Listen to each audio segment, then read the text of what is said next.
Hello, welcome to The Revealing. I am once again your host, Pavarotti, here to discuss the Idaho 4 case. Once again, as a disclaimer, this channel is for entertainment purposes only. These are my opinions, not here to slander anyone. So with all that being said, let's get started. Today, I'm going to outline all of the players involved in this case. I'm going to show you a slide here in just a few minutes that lists all the players.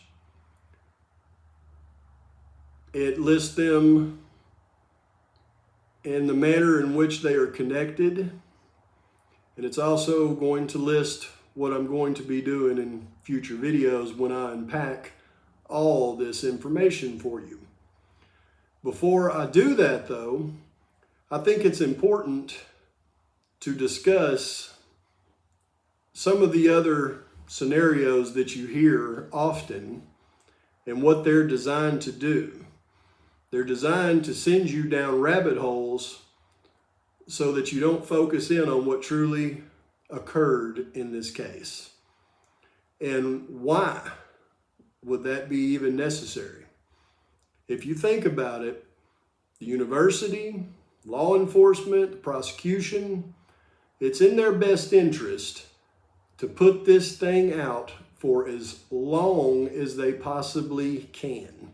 It doesn't take a rocket scientist to watch these court hearings and determine for themselves that delay is the goal on both sides.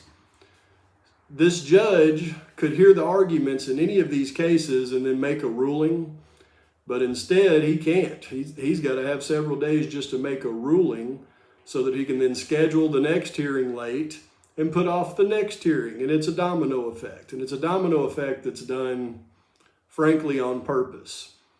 And it's very unnerving when you think about it. Because if you go through the typical mindset of a trial, the first leg of the trial is the defense has the right to a speedy trial. Okay, and when they enact that right, that puts all of the pressure on the prosecution, because the prosecution then has a very short period of time to gather all the evidence, to get statements from all the witnesses, and then put their case together before trial. It's in the defense's best interest to do that because it's just not enough time typically for the prosecution to put it all together and be effective during trial. However, once the defense waives its right to a speedy trial, it is then in the defense's best interest to put the trial out for as long as humanly possible. And any defense attorney will tell you this. And that's not just on a case like this, that's on any case.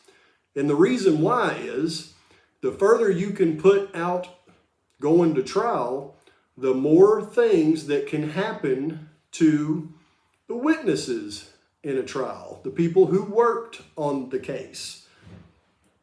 People move away. Police officers that were involved in the investigation, they retire, they get fired, they pass away.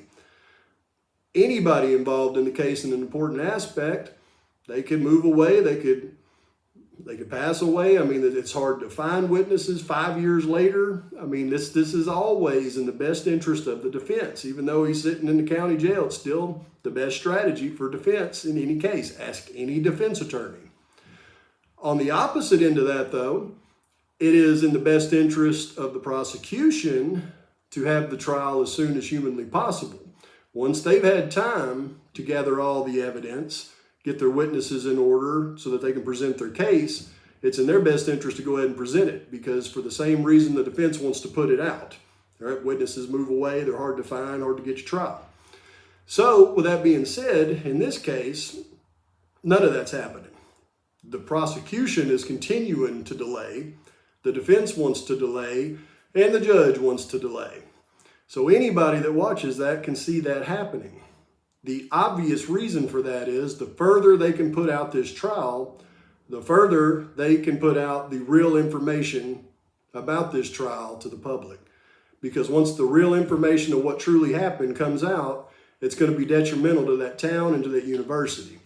The further they can put it out, the more time the university has to say and law enforcement has to say to look back and say, look, yep, we had that issue at that time, but look, it's been rectified. Those people are put away. It's a safe place now.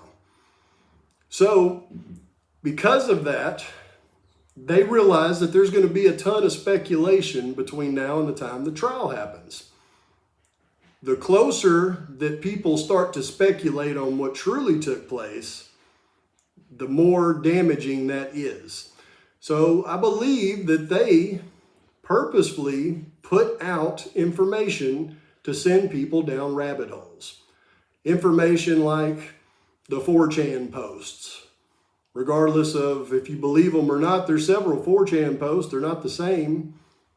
One of them is a student that's obviously mad at his peers, jealous of them probably, and writes stuff to make them look guilty. Another one is something totally different. It's just somebody that could be anybody that watched the aspects of the case and then wrote out a scenario. It's designed to send you in the direction of a rabbit hole, inside looking. The only one that has any legitimacy is Papa Rogers. And the only reason Papa Rogers has legitimacy is because it's obviously an FBI project to try to stimulate action in the community by the perpetrator. It's FBI because all the detail and time they went through to create the character. They named it a name that is meaningful to the incel community. They created an icon. Okay, that is an absolute FBI source right there, trying to stimulate action in the community by the perpetrator. Put out a little information, hoping that he'll jump. Now, the other things that send you down that rabbit hole, though, are these videos that people over and over and over again slow down, speed up, put on high definition speakers to try to hear every door shut and every dog bark. Folks, once this atrocity happened, law enforcement went to every camera, every doorbell camera, every apartment camera, every gas station camera, every traffic light camera, and they got the footage for the day of the atrocity. These videos that you see circulating online, they're from those cameras, but they're not from the day of the atrocity. That's video footage that's been put out there from those cameras on different days. So when you're slowing it down to see the cars go by, you're seeing cars go by on a different night. When you're slowing it down and putting on high definition speakers to hear the dogs bark, you're hearing the dogs bark on a different night. It's just plain and simple.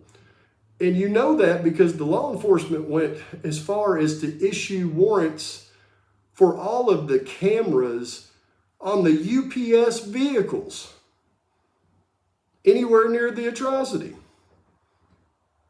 Now, if they're going to go find the cameras from the UPS trucks that were driving around and get that footage, you don't think they got the next door neighbor's footage? So again, it's all things that are designed to send you down rabbit holes. But with that being said, with the footage that they actually have now, they've got more than enough footage to clearly define the 2015 Hyundai Elantra with Mr. Kohberger sitting in it, and more than likely either a passenger or the vehicle that Mr. Kohberger was following over to the place where all this took place. But again, we'll be unpacking that here in the future. But with that being said, let's take a look at the list of all the players truly involved in this case.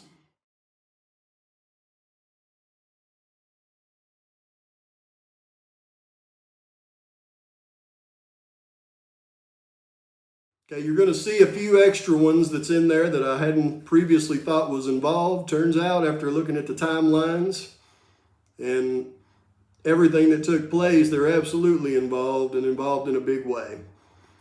So I'm going to wrap that up now. So please like and subscribe to the channel.